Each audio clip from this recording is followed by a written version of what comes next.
जायचं, पण मनातली इच्छा पूर्णच करून घेतो म्हणून विचारच केला होता मी ना. तर पाणी मस्त खोल होतं ना, डुबाची इच्छा मस्त होती म्हणून उतरून गेलो पाण्यामध्ये. बाया म्हणे इकडे इकडंच तर तिकडे नको जाऊ, कारण की तिकडे पाणी खोल आहे म्हणे. पण ते पोरग कसं मस्त जात होतं तर त्याला पोहता येते, मले कुठं पोहता येते.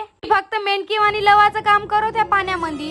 मीनं विचार केला जे होणार ते पाहून घेणार, पण एक वेळा मेंढकीवाणी लावूनच टाकतो. पोहाचा लई प्रयत्न केलो, पण का करते गई भेस पाणी में, अशावानी काम झालं होतं माझं. नाव नाका तोंडात पाणी जात होतं का. बाया म्हणत होत्या आताच गाया धुवून गेल्या येतून, पाणी मस्त खराब होऊ नये. मी म्हणलं काही असो, पोवाले मस्त मजा येऊन राहिली का बाप्पा मले. बाकी मेंढके तरी बऱ्या लावते, पण मला लावता बी नाही येत होते. तर भेटला मला मस्त गोटा. आता मारतो म्हणलं मस्त डाय, पण कायची डाय पा मेंढकीवाणी पळूनच गेलो का बदकणारी. पाणी खराब होतं पण मजा मस्त आली, काय म्हणा. मी झालं होतं मस्त वल्ल चिप. आता मला कपडे कोण देणार लावासाठी. तसंच गेलो हु करत करत, कारण की घरच्याले कोणाला माहित नव्हतं मी इकडे तळ्यावर येणार आहो बा म्हणून, अशी वल्ली होऊन येणार बा म्हणून. आईच्या मेवणीच्या घरी गेल्यावर वल्ली चिप होऊन होती मी. त्यांचा दरवाजा खतरनाकच होता. दरवाजा पाहून तर मला मस्त हसा आला. पहिलं काकू म्हणायला लागली कोठून एवढी वल्ली होऊन येते. मी म्हणलं तिकडे मस्त आम्हाला पाणी सापडला होता म्हणून वल्ली चिप झाली म्हणलं. तीच कशी वल्ली झाली म्हणे, ते पोरग तर वल्ल नाही दिसतंय म्हणे.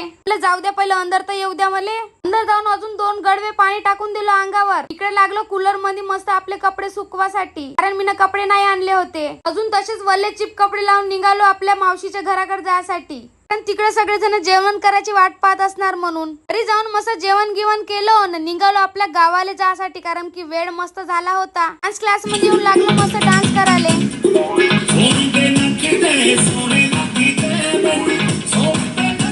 तिथं आली होती वर्धेवरून पोरगी भेटासाठी मले. बाय बाका वाटलं बाय भेटून तुले तर. बक्क मजदूरून आलीस का.